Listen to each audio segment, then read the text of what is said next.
SummerSlam podcast.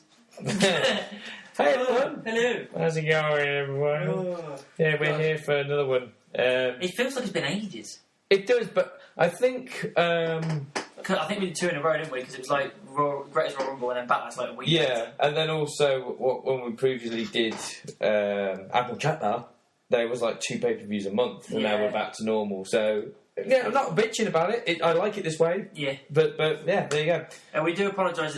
We're filming this on Wednesday, and it's probably not going to go up properly until Friday. It's literally because I have moved house, and as none of you can see, but Josh, It is covered in paint. I'm covered in paint. Covered in shit, my beard's a fucking mess, everything's a mess. Well, we've all got our own personal life. Yeah, going on. so I I'm not. apologise for this being late, but that's the reason. If it's late again, it's probably because I'll be covered in paint. Because I'll be decorating my fucking house. But there you go.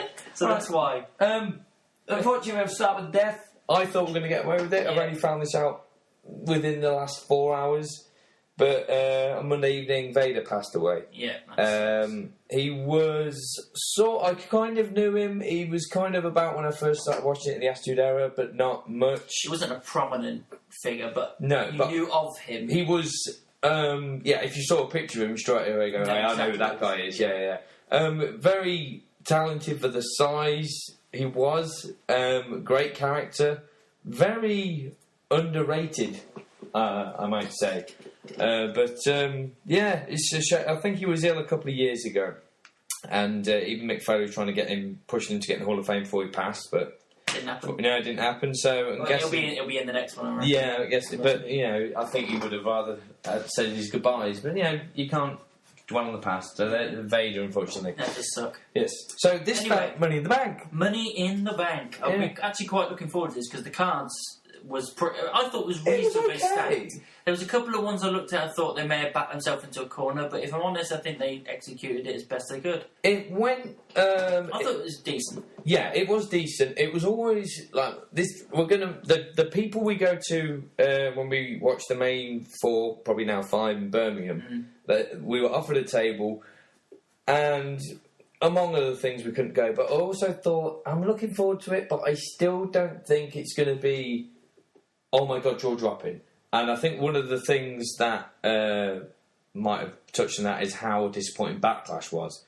So it was like, I'm guessing it's going to be better than Backlash, but you never know. So it's always hit and miss with Money in the Bank. WWE, sorry. But yeah, I was impressed overall, and we'll get to why. It wasn't the best show I've ever seen, but I think it was a good, solid show. It was solid. We'll start. Well, the pre-show. Yeah, I didn't check the quick highlight of the match. I thought I was annoyed that they put it on there, really. But yeah, well, I thought while we're on the subject, because it was just the podcast listeners, it was Bludgeon Brothers versus the Club. Seemed like a pretty standard pre-show match. Bludgeon Brothers retained. Mm-hmm. 2 things. Well, one thing, and I'll kind of come back to this later on, is I kind of wanted it on the main show, because if the Bludgeon Brothers had retained and then during the celebration, it would have been perfect for Sanity to debut. Yeah, they just kind of just disappear. They keep saying, oh, they come in, and then suddenly they're just not there. Yeah, and maybe they're saving it for later, because Sanity versus the Bludgeon Brothers, maybe at a SummerSlam or even a Mania, is a great match. I think with those kind of characters and how hard hitting they are. Yeah. Just the, no pun intended, the insanity of Sanity, and just how ruthless and out there, the Bludgeon Brothers are. So, but also, I thought, I found out I was wrong, the Raw Tag titles would be on. Not even on it. But no, my brother was like, to be fair, they just named that the beating number contenders, they didn't make the match. It's like, yeah, but you just presume. Presume that it should be going towards it. But no, didn't happen. No, they did have a lot of matches on the card as it was, so maybe it's just like we'll save for another time. Drop it. So, so the first match was Big Cass versus Daniel Bryan. It was a good way to start because even though it's the match that nobody really cared about, kicking in with Daniel Bryan being the first person to come out on the whole card. Oh, yeah, great. Everyone gets a pop straight away. Everyone's loving it. Well, in a normal crowd it would have been great, but Chicago is always a great crowd. As we'll delve into later on. Yes, well, with Bryan, I thought it was Big Cass's best match to date. Oh, he did a good match. Honestly, it's more serviceable. I think there was times I was looking at it, he's pulling out a few different things here and doing a few things. I feel like he was He was holding his own. Yeah, holding his own, yeah. Yeah, and for a match that no one really gave a shit storyline-wise about or whatever, it wasn't one of those where I was just glancing at my phone or whatnot. It might have been because it was the first match and you haven't got the fatigue of it yet. But it kept me interested. Daniel Bryan winning as well. Yeah, see, I had a lot of these during the show. Like, as a fan, of course I'm always going to be happy when Daniel Bryan wins. But business-wise, I thought maybe Cash should have got the victory, considering Bryan got the backlash victory. Yeah, exactly, yeah. Even if it was by shenanigans, you know what I mean? Or just tactics. Yeah, a little low blow, roll up the tights, but I suppose it's a decision to get the crowd going. It's what the crowd want and stuff. But if you wanted to get Cass over as a threatening character, that would have been the way. But as we found, because the first thing me and my brother said once that happened was, well, where does Cass go from here? Exactly, that's what I thought. Yeah, and as we now know, nowhere. He's been released. And we have no idea why yet. The speculation I've heard, the story I've heard anyway, is I don't know if this is before his match or just during the show or whatever, but he was very pissed off and angry at something. What the speculation is about the outcome of the match, which, yes, it can be frustrating and you can argue your case, but if Vince puts his foot down, you just kind of got to shrug and go, okay, he's your boss at the end of the day.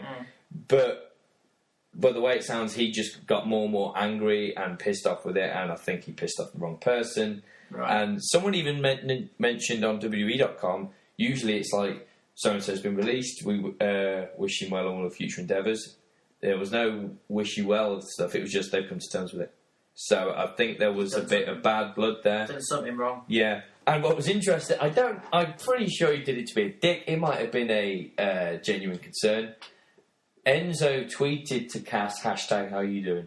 And I thought, right, was that a genuine how are you doing? Or are you just being a prick now? Because, but it was... Well, his rap careers are clearly going from strength to strength. But yeah, to be fair, it was like, I never really... As good as Cass was, and the big man... He's not as good with that Enzo. No, and I just thought... if you kept him around, he would have just got lost in the shuffle and dwindled away anyway. So I did like when Bryan delivered the knee to the face. He didn't actually reach his face. No. I think it was somewhere around just the top half of the chest near the neck. Yeah, he got quite high up, but he didn't hit the face at all. But Bryan's more proven himself that he can still go. He can go, and it's got to be at least one title match this year in the future for Daniel if he keeps proving himself this way.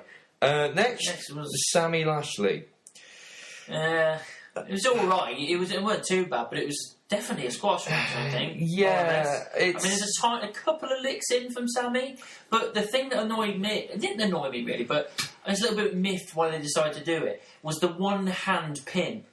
I was why did you need to do that? At least hook the leg and make an effort. You're putting it there like Sammy's not even an issue to you, but we all know that Sammy's awesome and really good. And I get they're trying to get across that Lashley's this dominant, big, muscly guy. But which is difficult when he's smiling all the time. Yeah, well, he wasn't in the match, which I was praising. I was thinking, yes. Yeah, he's business in the match. If you made his character, if you actually touched on the character of before the bell, he's a nice guy, he's smiling, kissing babies, but actually make it storyline that as soon as that bell rings, it's all business and he's pissed off and he will tear your arsehole out.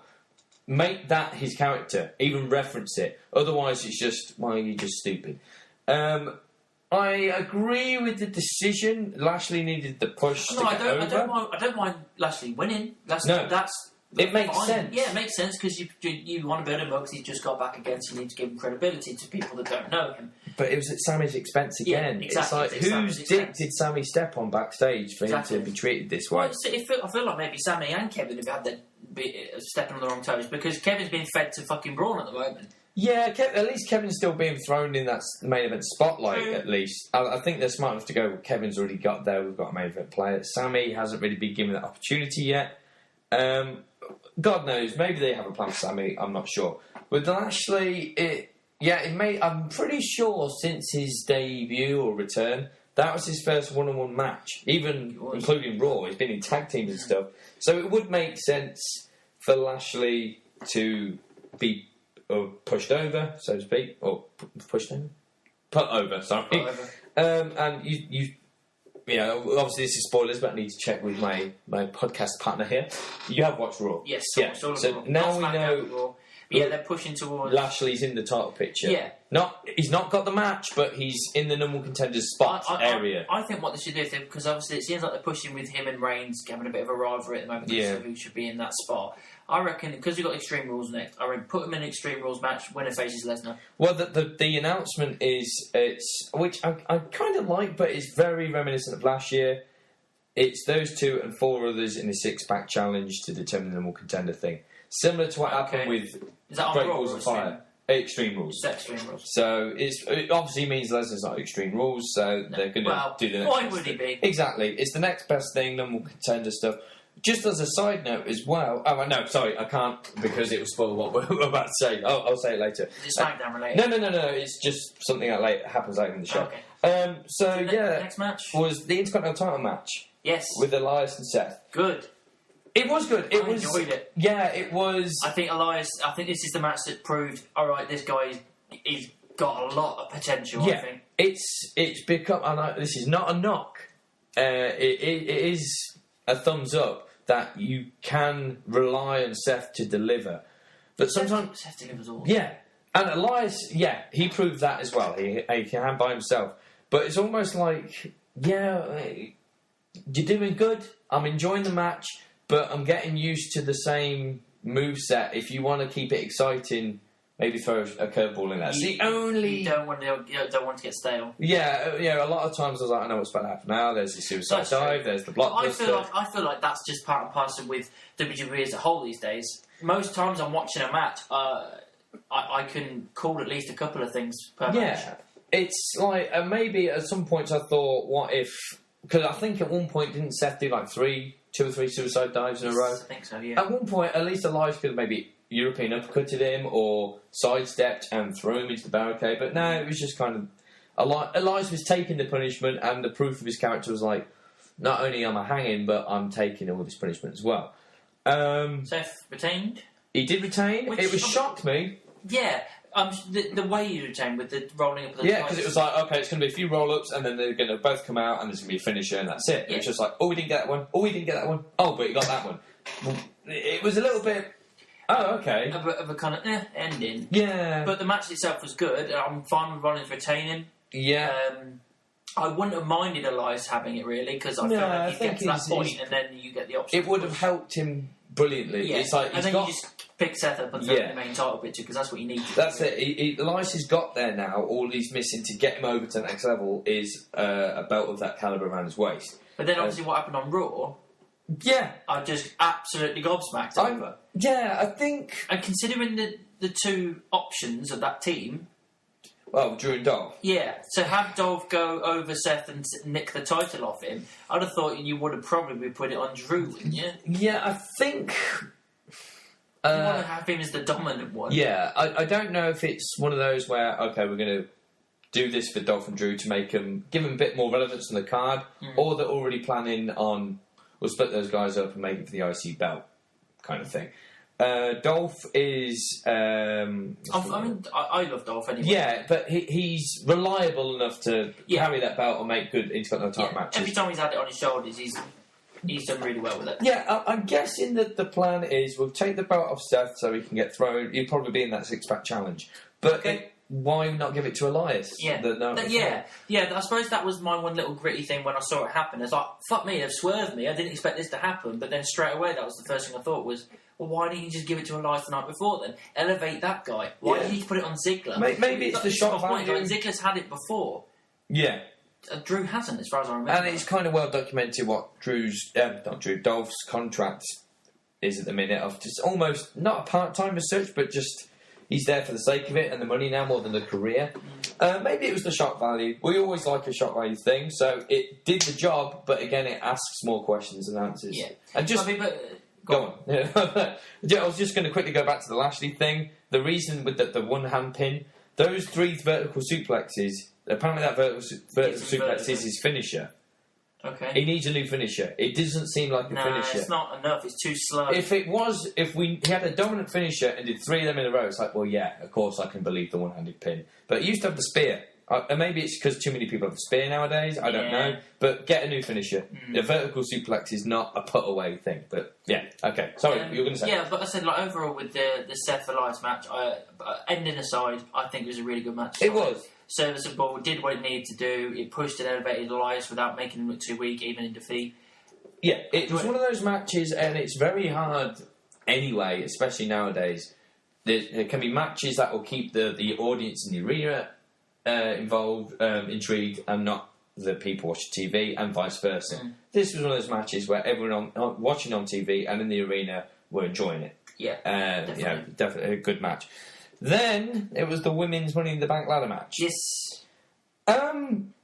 The main thing I'm taking from this, it was better than last year's. Yeah, it was definitely better than last year's. It was definitely a definitive, proper female winner. The crowd interested me in that. The crowd were going. They had their favourites. Yeah. Becky was a big one. Becky and Ember Moon, they were the loudest pops, I think. Yeah. Every time they hit the ladder, as soon as Becky especially, they were roaring for her to grab that. Lana was getting a bit of Lana got a bit, but I think that was more because of the Rusev connection. Yeah, but I mean, I think it was a really good... I think the girls put on a hell of a show. They proper belted each other with these ladders. They didn't hold back in this. They took a lot of decent, proper bumps. It didn't look that way at first. Remember, I can't exactly remember what happened, but it was something with Sasha and somebody else, and it was just, I thought, right, being a bit flimsy with the ladder here, like, oh yeah, hit me with it, but not too hard, where it's like, oh, just take the bump. And then about 2 seconds later, Sasha got slammed really hard on the ladder. I was like, right, yeah, okay, you women are proving you can go here. Keep it up. They did. That's one thing I liked about this match as well. The pace was constant. Yeah. There was never a time where it was lagging or someone was slowly dragging themselves up or anything like that. It was just bang, bang, bang, bang. As soon as something was over, the next thing was happening over here. Yeah. It was constantly clicking through. It was amazing. The favourites for the match, what I heard, were Becky and Natalya. And then a favourite was Ember Moon. But yeah, so for Bliss to win... Yeah, I was surprised. I mean, Sarah didn't like it. She was like, no. I was like... I did and I didn't. Yeah, I was like that with it. I was like, I understand why they do it, because when she's got it in her hand, she's this arrogant person and she can carry, she's a really good character. But then at the same time, I'm thinking, why can't you give it to someone else and elevate them? Like Lana, like Becky, like Ember Moon especially. Yeah. The thing is... that's what it's built for someone to be elevated. I can rant more about it once we get to a certain point later on. Yeah, we can. And I'll explain what I would have done. But the thing is, with the main thing with Alexa was like, you've already kind of cemented yourself. You stapled yourself as that top person. You didn't need that. No. You're like a 4-time women's champion anyway. You've established yourself as a main event female on the A show. What was the need? Yeah. But, you know, I think personally it was a safe bet. I think Vince just did it because it was safe. Yeah, I agree. And I think sometimes especially with Money in the Bank, that's the thing you need to do, is take a few more risks. They may backfire, but it's not the end of the world. Like the Baron Corbin thing, didn't really work out, but you took a chance, and it made us interested to see where it would go. With Alexa Bliss, where can it go? Yeah. Don't get me wrong, the promos would have been amazing, but... Yeah. Well, out of the 8 women in there, if I had the paper in front of me and go, who'd you pick? There's 2 I'd pick. I'll tell you the other one later, because I'll explain as we go along. But it would have been either blah, blah, blah, or Becky Lynch. Because Becky she's been, I think, only one time SmackDown's champion, didn't she? Yeah. And she was an inaugural. Yeah, well, there you go. Who was the Money in the Bank winners last year? Oh, yeah, Carmella and Baron. So it's been a while since we've had like a certified face character as Money in the Bank winner. Yeah, it has. It seems to be like a quite heel thing at the moment. Yeah. And it's just like, I don't want that. We can't have a face sometimes. Yes, the last face one was Dean, who cashed it in the same night. Yeah. So that was one of my absolute favourite cash-ins ever. It was, but just as soon as the music hit, I was like, fuck, he ain't gonna fuck around. And it was so perfect for his character. He's like, I am not fucking around, I'm cashing this bitch in. It was, but there's always like... I'm always, as cool as that was, I'm always a little disappointed once the contract goes, because it's like, especially with Dean's, it's like, he's done it straight away. Now we've got 12 months of waiting for the next contract, and there's none of that like every pay-per-view comes around, like who's going to cash in. This is why I thought they should. It's another dynamic. Yeah, this is why I thought they should have gone with the theory, the rumour that was going around that they were going to do a third briefcase for the tag titles. That was a rumour. I would have loved that because that would have been a fresh, lovely new idea because you got 2 people to attack 2 other people to cash them in. Maybe not 8 teams, 4 teams maybe, because if you had 8 teams, it'd just be too much chaos. But I think that would have been fun. Yeah, I understand why they're reluctant at the minute, because you like 2 ladder matches and then the rest of the card is quite a lot. But, you know, if you had 3 ladder matches and then maybe 3 or 4 normal matches in there, I think the crowd will still go home happy. But it's also another added risk of how many people do want to risk injury here. Yeah, I mean, maybe mix it up. Like 1 year not have the women's, but have the tag. Or I don't think you can never not have the world heavyweight title win. So mix it up every now and then. But yeah, I'm just saying that match was great. I enjoyed it. The outcome was kind of but overall the match itself was a real good. Yeah, it was another solid ladder match. Range Jinder. Oh god! Right, everything I said would happen happened. Yeah, the crowd just shit on it. Just completely turned on them. I mean, as soon as it was popping up and the promo was happening, I was like, piss break. Went for a piss. I thought piss break. I was like not paying attention. I was on my phone with the entrances. I wasn't paying attention. I was like, I don't care. We know what's happening here, and it ain't gonna work. And then the thing that made me pay attention was the crowd. Yeah. They went nuts. Everything that they were throwing out, CM Punk chants they were throwing out, this is boring. A beach ball got into the mix, we saw it, and then we've got Mexican waves. Yeah. They were not interested in the slightest. The thing is, the only reason I kind of was like looking back up at the TV and now is like, we're waiting for it to finish. You're not looking forward to the end to see who wins, just looking forward to it to get off. But I was just get out. The reason I kept watching it was I was bored shitless. But I mean, Jinder didn't do too bad. He put himself up pretty up, but neither of them wrestled bad. It wasn't bad. But it's just I was watching it for this podcast, so I could review it. I was getting bored. But I thought, no, I've got to watch it because I've got to talk about it, and it was.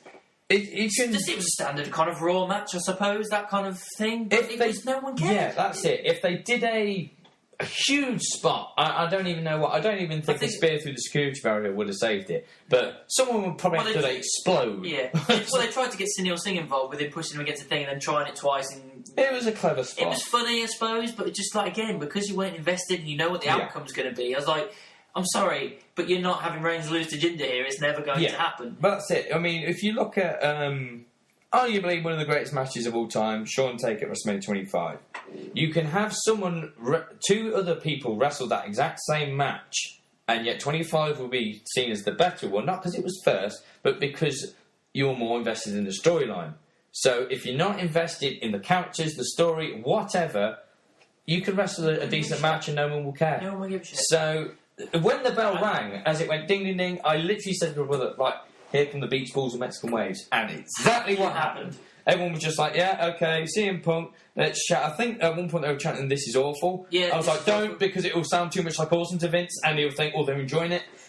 Mexican waves, beach balls, what else? I think NXT, Velveteen. There was even a "Let's Go Cena sucks" chant. It was "Let's Go Cena CM Punk." Oh, that was it. Like a throwback to the last one in Chicago. They were just shitting all over it. They were just kind of trying to get it to Vince's head that we are not interested. No one cares. It's like, we know what you're doing. You're doing it to try and get Reigns cheer because we don't like Jinder, but we don't like either of them, so we're just going to shit on the whole thing. And it's just like. And also, if you're doing this kind of match and you decided that this is going to happen, why Chicago? You know what I mean? You're an idiot if you think you're going to get anything but what we got. It was Vince's excuse to go, we can't have a pay-per-view without Roman on the card. Yes, you can. Yes, you can. And even if you wanted him on the card, try and find a better opponent than Jinder. Even the promo time, like, before the match, it was taking up forever. I was just like, you're building this promo like it's a fucking Mania match. It's boring. No one cares. That was their last-ditch effort to get you involved. And like, I was just like, I couldn't give a shit. Yeah. Like, this feud's been going on for 3 weeks, not fucking 3 months. No one cares. It was just, I remember kind of getting like intrigued at the end a little bit because of what the Sing thing, and just because you started to get that vibe now, I was like, oh, it's approaching the end, so let's see what happens. But even if I was interested even if it was a decent match, Roman winning again, as soon as the 3 count happened, I was like, yeah, because Reigns really needs that. Yeah, exactly. Because there's nothing for no one. I nearly said, oh, maybe he does because of the WrestleMania stuff. Then I thought, no, fuck it. He's headlined 4 Manias already. He's going to be probably headlining a 5th. But it wasn't even... As soon as I thought, he did lose at WrestleMania, I thought, hang on, no. He won at Backlash against Joe in the match where everybody fucking walked out, and Joe is still more over. And then he had that stupid excuse he's going with of, I won the greatest Royal Rumble. I'm the uncrowned Universal Champion. It makes you look like a whiny bitch. Yeah. And I know it's not him, and I know it's Vince telling him he has to do that as part of the script and that kind of stuff, but it makes him look like a whiny bitch. Yeah. And then when you're putting him against Joe and he's fucking calling him on it, it's just going to elevate that. Yeah. It's not going to do anything. It's going to make him look like a bitch. If it were true, the fans would be calling for it as well. Yeah. But they're like... But they're not, because they're acting like, we're behind Reigns. We're not behind him. Yeah. Yes, we agree that he should have won that match because his feet... feet didn't touch the floor first, but... The ref made his decision. But he made a decision. Stop bitching about it. You lost, that's the end of it. Let's just move on. Yeah, it's to the point... my brother would probably disagree with this. He still thinks Reigns should have won at WrestleMania, just so we could have got the belt back. And I reckon that he should have won at the Greatest Royal Rumble, to be perfectly honest, because I'm fine with him having the title, because I want the title on Raw. Yeah, I understand it annoys the fuck out of me that Lesnar's finally taken over the CM Punk... longest reign, yeah. And they're actually making it as a credible thing. It's not credible. He's defended it 10 times. Punk defended it over 100 times in that space. Maybe not over 100. No, it was. Someone checked it. It's been over 100 times. Oh, is that including house shows? With house shows right, and Raws and SmackDowns, the lot. Over 100 times, and in the same amount of time, Lesnar did it 10 times. Yeah. It's not... It doesn't count. I don't count it. It doesn't make sense. It's just not fair. I know he gets special privileges, but it's like, come on... He needs to be on every pay-per-view or every other pay-per-view. What I see on one side of it, you got if the whole Roman shut of the belt is the fans are kind of going, or majority are going, we want the Universal belt back, but we still rather it on Brock than on Roman, so we're cool with that. But on the flip side, and maybe this is Vince's twisted logic, I don't know. But if Roman gets the belt in a couple months' time. And then, starts a new rivalry, and say, who's on Raw? I can't think. Say it's against Strowman again. Hopefully not, because that storyline's been done to death, but say it is. You will be more invested in the title match because you will really want whoever Roman is against to win. And maybe that's what Vince is going on. It's like, we know they hate him, but they'll be more invested in this match whether with AJ Shinsuke, yes... There is a heel-face dynamic, and there is the person we prefer, but at the end of the day, I don't mind either of them being the champion. Yeah. Where Roman Reigns, I really don't want him to. Yeah. Maybe that's the investment Vince is looking for. I don't know. But, yeah, whatever. It went exactly as we knew it would do. Yeah, that match happened. Yeah. SmackDown Women's title. Yes. Carmella Asuka. Right. I'd heard the rumour beforehand. I didn't hear nothing. I mean, I enjoyed the match. The match wasn't terrible. I definitely think this is one of Carmella's better matches. I think she was better. I think she was definitely improving here. Yeah. But... Well, just blow back. When the second Asuka appeared on the apron, what was going through your mind at the time? Ellsworth. Yeah, fair enough. Because Sarah was like, who's that? And I went, who is that? And I went, it's not going to be any of the Iconics because they come as a pair. I was like, who else?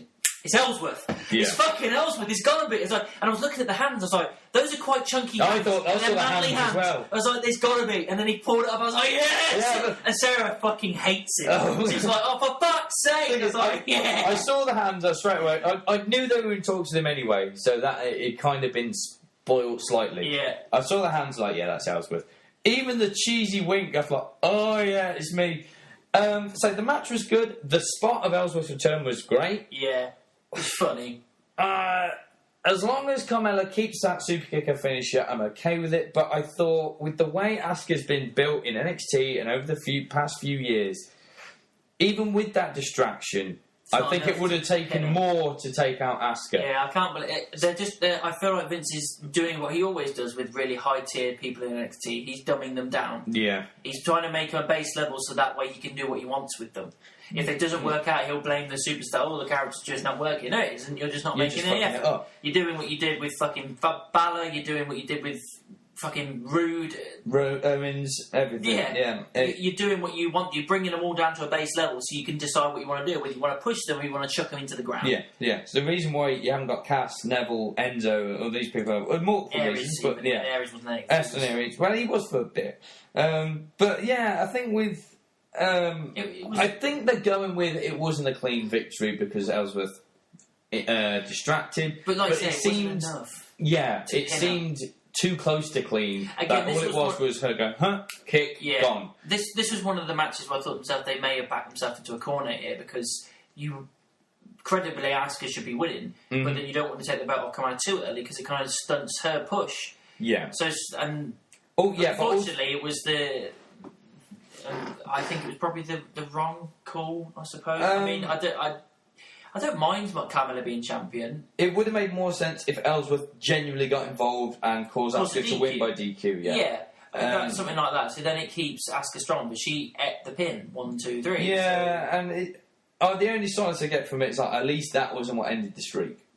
True. It's the only way it's making me comfortable with what. It's making Carmella stronger, I suppose, because she has technically pinned the two best women superstars. Clean in the middle of the ring. Yeah, I'd agree with that. Yeah, so it's a great thing for Carmella. The only thing Carmella has to do is she's improving. The only thing she has to do is stop fucking screaming.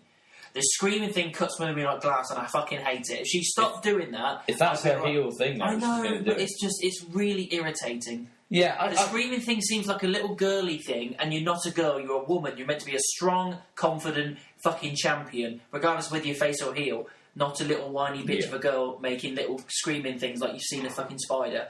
Don't do it. Yeah, I suppose not. But again, if that's what's irritating you... True. Yeah, but I think I think what they did was they're trying to get Carmella to that main event level. So sometimes it has to be at the expense of someone like Asuka or Charlotte. Yeah. But I get what they're trying to do. I mean, I don't mind them having a rematch Extreme Rules and having Asuka win then. Yeah. I think Asuka's ready for the belt. Yeah. Oh, yeah. Speaking of people ready for the belt, next was the Last Man Standing. Yes. I was surprised it came on that early. I thought it'd be second to last. Yeah. I thought, with only 3 matches about now, I thought maybe they're going to end with Nia Ronda, which they could have. But yeah, I thought it might have gone Men's Money in the Bank and then those two. Matches. But it didn't. For some reason, I don't know why. Because AJ and Shinsuke fought each other a lot now, and yet they've never headlined a pay-per-view. Now, the way... You go on. I was going to say, by the outcome of this, it doesn't look like they will. Well, rumours still circulating that... or was circulating, I think it's been quelled now, that we're going to have another match at Extreme Rules. Right. But I don't think that's happening now. The only way I would have been okay with that is spoiler, AJ won, is if Shinsuke won, because it's like, right... Now AJ can start with. Well, it made sense to. Yeah, I thought he was gonna win this. I mean, the match didn't start off great, but it built and it definitely their best match. Yeah, I agree. A really good, solid match. The stories that were told were really well done because obviously with the getting up for count of 10, there was always that stress. And just every single time that one of them were just getting up on 9.5. Yeah. But God, it was never like... when you got the Kinshasa on the fucking... the commentator table, and he still managed to get up just before the count of 10. I was like, still getting up. It got to the point where sometimes it's like, yeah, you do the 10 count, but it's still way too early to end. It didn't feel like that. It always was thinking, this could be it. Yeah. No, it's not. No, it's not. They got it right, so that like the first few counts were 5, and then it got to about 6 or 7, then it was 8, and then it was 9. So every count through the match was getting bigger, so they did it right. It wasn't like a case where it was 9 early on, but you know, he's going to get up. Yeah, they built it reasonably through the match. Yeah, I think when Shinsuke did the Kinshasa on the commentator tables, I was thinking, okay, yeah, cool spot, but you doing it on the tables ain't going to change the impact you're going to have in the ring. But the way Shinsuke landed when he came off the table, I thought he might have fucked up his back. Yeah. Looked like he took the worst of it than AJ. The low blows... AJ goes through that table as well. Yes. Brilliant. Plowed him through it. Well, the way this low blow storyline was coming into play, I liked it early on when Shinsuke went for it and AJ had backed up like, no, not this time. Yeah. When Shinsuke did get it, both me and my brother were like, haven't you learned by now to maybe wear a cup or something? But What I thought I said to him at one point, it's not over because Shinsuke hasn't done the "come on" bit. That he did. Oh my and god! He booted that him in the kick balls. to the nuts. Even I felt it. I was like, it's like for some reason I looked at it. I felt like I saw his balls rise. He kicked in that. Yeah, I was like, it echoed, man. Yeah, I was like, fuck. That was a really fun moment because it was good. For me, that should have been the end of the ball kicking stuff. That's the culmination of that entire part. Yeah, like you get that massive boot. I don't know if a last man standing ending on a low blow. Like, don't get me wrong, I wouldn't be standing for a while, but in the wrestling terms, yeah. So doing that and then the forearm through the table, fair enough. He did start clash off the steps. I was going to say that was a great spot. What now? The only thing I would have done different, and I really pissed Zach off with this because he went. It was during the match I said it, and he's like, "You fucker! Now I really want that to happen." I thought when the by all means, do the match exactly how it went, but with the forearm happened, if AJ just knackered waiting for the 10 count to happen, when it gets to about 8 or 9, lights out, and then was like, "What the fuck's going on?" And then you hear that of sanity, and they kick the shit out of AJ, leave. And it was like, what the hell just happened? And the ref's got no choice to do the 10 count. At this point, Shinsuke's up. And Shinsuke wins the championship. That sounds pretty good to me. And then the next SmackDown, AJ's like, what the hell happened? And Sanity goes out, this is by no means us aligning with Shinsuke. It's just, we're here to make impact. And their thing is like, chaos reigns. And what a better place to make an impact of have chaos within chaos. So getting involved in the last man standing match and cost you your belt, which could have led to Sanity against AJ, who would have to recruit the club, and then you could have had the club versus Sanity. Yep. But when it didn't happen, it was like, fair enough. I must just have a better storyline. Yeah, that was a better ending. Yeah, but. I mean, the match was good. I would have preferred Shinsuke to win. I think he was ready for it. But again, like you say, even when AJ retains, I'm still fine. Yeah. It's fucking AJ. He's awesome. How many... At first, my brother was like, how many title matches does Shinsuke have to have? He goes, well, this is his 6th or 5th against AJ now. Maybe not even that much. He's like, no, I'm talking about even the ones against Jinder. It just seems every title match... He needs to win next time. Yeah. So I don't know why if you do it in Extreme Rules match, I think that's the one way you'd have to win it, because you can use whatever tactic you need to. Yeah, but you need to end the rivalry soon, if they haven't already, because it's getting stale. Yeah, it'll get stale. I could probably go for one more, but that's it. Yeah, it happened on SmackDown by all means. But yeah. So yeah, that was a good match. Then it was Nia Ronda. Yeah. And to me, that was the match of the night. They just went for it. Yeah, I mean, I really quite enjoyed it. I think they told a really good story. I think they both looked extremely strong. Neither of them looked weak. They did exactly what they needed to do. Nia was fucking dominant, and then you got this kind of boxy little woman popping out as Ronda and just the back and forth was brilliant. Yeah, there was a couple of moments. There was never a moment it lagged for me. But not only was there a couple of spots where I'm thinking, oh, she went in the right position there, which added that extra layer. Yeah. Oh, so when she did this, when she jumped and gave her the Samoan drop, she wasn't completely. She was nearly hit first. I think she's twisted at the last second. She only just managed to hit the back of it because she wasn't in perfect position for that. But Ronda was proving it, just like a crossbody off the top rope for one, and other things like she's really done her homework here. She's doing. She was learning her craft. She was going to the Ziggler School of Selling. Yeah. She was being thrown around like a fucking ragdoll. She was doing it excellently. And I mean, it was even that other one. I don't know whether it was genuine or not, or whether it was a mistake, where she fell out of the ring near the start. I think it was a mistake. I think she slipped and fell out. But even Nia made mistakes. So when she did the judo throw, I think Nia was in the wrong position, but Ronda managed it anyway, and it made it look even more brutal. And luckily no one seemed hurt. Yeah. The way... I can't knock what happened in the match at all. I don't think I can knock one thing. The way it ended... I will admit, I was jumping out my chair cheering a little bit. Yeah, but I didn't expect it to happen. And obviously, this is a callback to the Women's Money in the Bank, Alexa. Mm-hmm. She went fucking nuts and caused the DQ, beating the shit out of both of them with the briefcase, mainly Ronda. Yeah. And then I thought, okay, that's fine. There's like, that solidifies Alexa again, that's fine. It keeps Nia strong, it keeps Ronda strong. Let's go away, regroup, and let's go back in on Monday and see how things go. Yeah. But when she cashes in... successfully. I was like, fucking hell. I wasn't expecting that to happen, considering how soon it's been since Dean did it. Well, it's been 2 years. Yeah, but that's still quite fresh. Yeah, I suppose. But I think, again, they went with the shock value. But I think what nearly kind of did it for me of like, nah, she can't now, is that she kind of let Nia get up to her feet.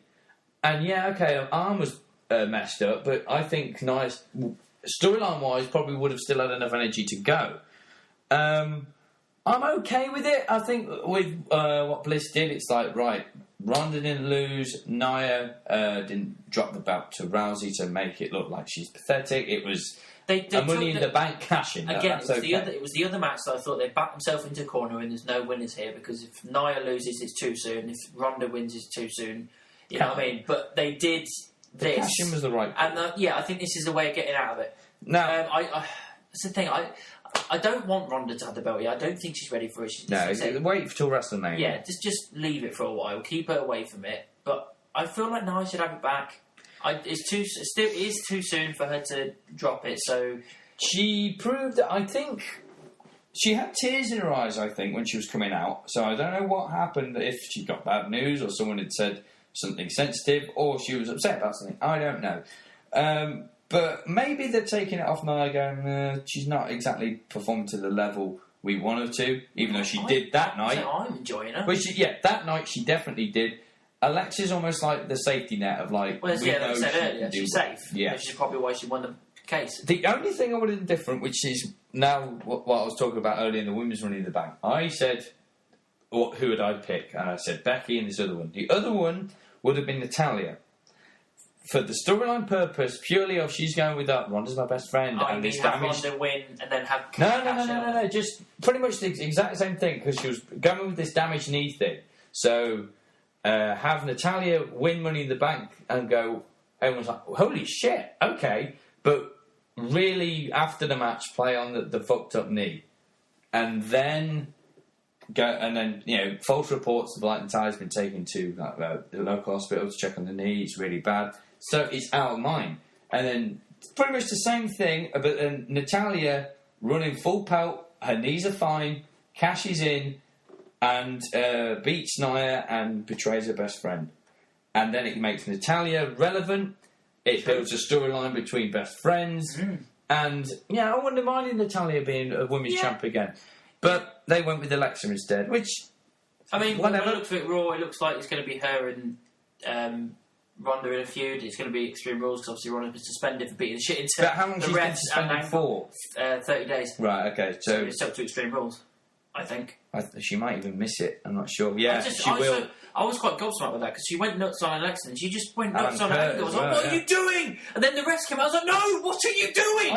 She's getting suspended. It's happening. The suspension is probably for a film or the UFC Hall of Fame she's got to do and stuff. But Extreme Rules is only 3 weeks away. So I think it's their way of storyline her out of that and maybe wait until SummerSlam. Yeah, okay, that's fine. But, I think...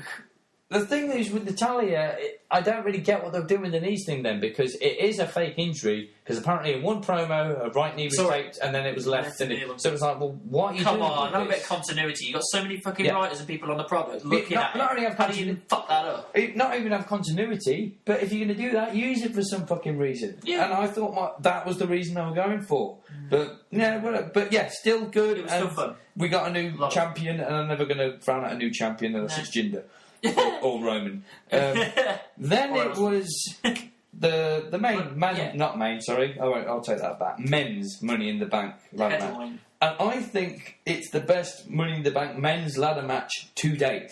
Really? Since 2005. Yeah. I think. It was a really, really good, solid match. I thoroughly enjoyed it, and I think I remember saying to the missus before it started, there's no real losers here. No. That every single one of them, no matter who there is. Don't get me wrong, there's ones I prefer over others, like I would have preferred Rusev or Joe. Mm-hmm. But whoever wins this, I'm happy. Yeah. I mean, even with the person that does one, he's the one I probably would have least picked.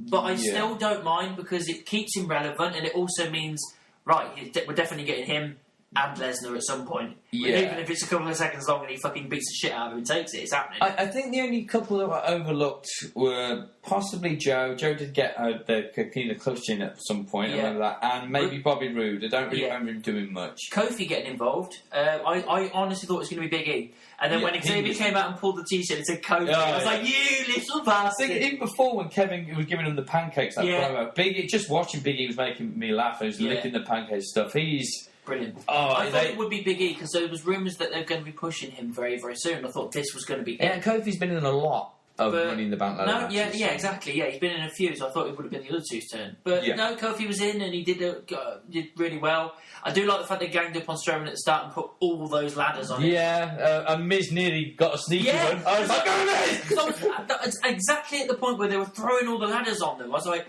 is anybody going for the briefcase? And then straight away it turned to him. I was like, oh, shit, and then was it Joe, wasn't it? He just twigged. Like, Rusev, he went for the triple, but did the double accolade. That was fun. That, it's proven his point. Owens going through the table. That spot was brilliant. Yeah. Even though it just was like, he blurted out, oh my God, because I just, the way Kevin's been doing it in the last few weeks of getting up the ladder and going, nah, I can't. I thought he's going to do that, and then Bobby and Finn are going to be pissed at him and something like that.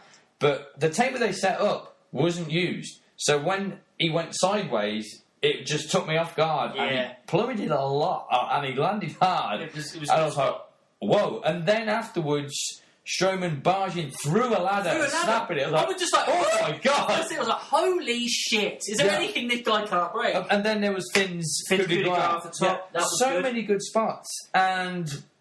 maybe not my first pick of the winner. Yeah, Strowman. But I'm okay with it. Yeah. I mean, again, like I said, there's no losers here. Anybody that have won, it elevates them no matter what. Yeah. I think I thought maybe... it's just the way Money in the Bank should be. Yeah. I mean, like, they put all-star, like, people in Money in the Bank before, and it is a lot of fun because you guaranteed a good match, but... the whole point of Money in the Bank is to elevate a new star and push them. Yeah. So putting all these guys in there... was the right thing to do. I thought, because of what happened, I know it's not the logical way to think, and they've called my bluff on this, so it's like fair play. Because Alexa won the Money in the Bank thing for Raw, I just automatically thought, right, SmackDown's got to get at least one. But it was a Raw 2-0. Yeah. So I thought, maybe Miz has got this then. Because I know he's one of the favourites. I thought they might go with the shocker with Bobby Roode. Yeah, and Kevin would have made sense as well to keep the momentum going. Yeah, I mean, because Kevin could be an awesome heel with... I mean, he's awesome heel anyway, but having that case, the arrogance of the man... yeah. With that case... even if he just was sat at every title match ringside, just holding the case, like, just a reminder, any time kind of thing. The thing is, I thought about this, is like, I don't think it's going to be much of a shock when Braun cashes in, because it's like, if Brock was there every week, it could be at any point. But it's just like, now Braun's got to do it whenever Brock's there, which you never know nowadays. Yeah. But at least we'd look at it and think, well, if Brock's still champion, we know fucking Braun can take it. Hopefully they're going to use the social media thing again, because the internet's swirling with rumours that Lesnar isn't even going to be at SummerSlam this year. No, for fuck's sake! What is the... this is getting on my nerves now. Just like, someone's got to intervene. Because this is ridiculous. There's months going on without this title being there. The rumour now is, because there was one rumour of, because of Lesnar maybe not being there, they were going to do Cena Taker 2, but a proper match this time, which I'm fine with. Do both. Have that and Lesnar there. SummerSlam, you know what I mean? Now it's looking like it's not even Seth Lesnar at SummerSlam. If it happens, it's going to be the Roman one again. Yeah. But what would make more sense to me is if they really were going on social media of like, but like even if Heyman comes out and Raw, like, I'm here to confirm the rumours that my client Brock Lesnar will not be at SummerSlam. If Strowman comes out and went, yes he is, because not even a shot cash in, it goes, I'm cashing this in, and this contract says anytime I want and any place, which means by this contract your client has to be there. So you tell Brock to get his fucking arse in gear and turn up at SummerSlam, because I'm cashing this in.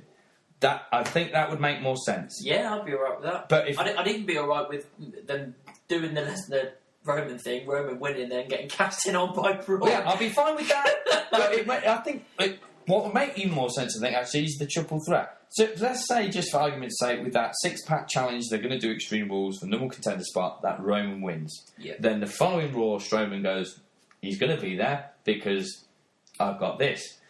And then Roman comes out going, no, boy, I got the number contender spot, I've earned that. And then Kurt come out and go, fine, it's triple threat. Strowman's cashing in, rightly, that's his right. You've got the number contender spot, Lesnar's champ, fight it out.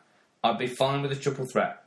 Even though it would be a lot similar to the Fatal 4 they had last year, it'd just be without Joe. I don't know. I don't know which way they're going to go. See how it goes. It's got a lot of potential. Braun's over as fuck right now, so putting the case on him, I suppose, is a safe bet, but it's still interesting. Yeah. It's still more interesting than having it on Alexa. Yeah, which course, is probably good why she doesn't have it anymore. so as an overall, I think 60-70% of the pay-per-view was solid. Yeah. Very good. I mean, obviously we do this out of 10, don't we? So if you get out of 10... Maybe a 6? I'm going to go for 7. Okay. I think I really quite enjoyed it. Yeah, I think there was elements of it that could have been better. It could have been down to fatigue and the fact that the last pay-per-view was crap, that I'm giving it a 7, but yeah. I think it was good. It was a lot of fun. Yeah, I think there's... it felt more like a setup pay-per-view, which I suppose Money in the Bank is, than let's resolve something. Like Royal Rumble's always the start to the road to WrestleMania, and now feeding Money in the Bank's the start to SummerSlam. I'm not saying that they'll cash in at SummerSlam, but it just seems that they begin to develop storylines. It's like another reset button. Yeah. If what they have isn't working from Mania up to this point, and they want to reshuffle things, that Money in the Bank is the pay-per-view to do that. Yeah. Just before we go, because I can't get over how excited this still makes me. Did you watch TakeOver Chicago 2? I haven't had a chance. Oh my God, watch it. I know, because I thought I'm going to watch it, but we obviously, with how busy we've been with the house, I literally only found the time to watch this pay-per-view to review it. That's fair enough. I am looking forward to it. It looks like it's going to be awesome. I'm looking forward to, obviously, Gargano Ciampa the most. Tell you what, if you're not busy, if I'm not busy, I'll happily watch it again if you want to go and watch it. Okay. Later. So, well, if I get a chance, because it's got to the point now that TakeOver just hasn't ever disappointed me. Ever. And listen, Vince. Yeah, but also, I don't know if you'd seen what I posted. We're getting our own brand. We're getting NXT UK, and I'm so fucking happy about that because they just did the Royal Albert Hall. Is that what the adverts were? Yeah. I thought it was just a one-off thing. I didn't think it was a... No. They did the UK tournament yesterday and Monday. It was a 2-day thing, Royal Albert Hall. First night, I think, was the announcement of NXT UK, which is great because it means we're getting weekly shows touring around England and probably get our own takeovers, and it'll be our time. Yeah. So I'll be getting tickets for those motherfuckers. Mm-hmm. First night was the tournament, and the winner of the tournament would fight Pete Dunne for UK title on the Tuesday, and then it was a lot of NXT title matches. Even though they're not being streamed on the network till I think the 20. What day are we now? 23rd. Yeah, then they won't be on the network till the 25th. Right. So I won't give away any spoilers, but because I know a couple. NXT UK Takeover. I can't get over how I don't really like Triple H as it comes to his ego. Sometimes move your ass aside, give someone else a decent WrestleMania entrance. But his creative mind and what he's doing with Takeover just makes me so proud and happy of what he's doing. Yeah, definitely. Take a leaf, Vince. Yeah, take a leaf. Yeah. So Money Bank 6 and 7 out of 10. Really enjoyed it. We'll be like, subscribe. This will probably be up on the Friday. Hopefully, on all our usual stuff. I don't think the gap will be as long next time because Extreme Rules is only 3 weeks away. Yeah, so we'll be back for that. Yeah, we're back for Extreme Rules. Yeah. Bye. Bye.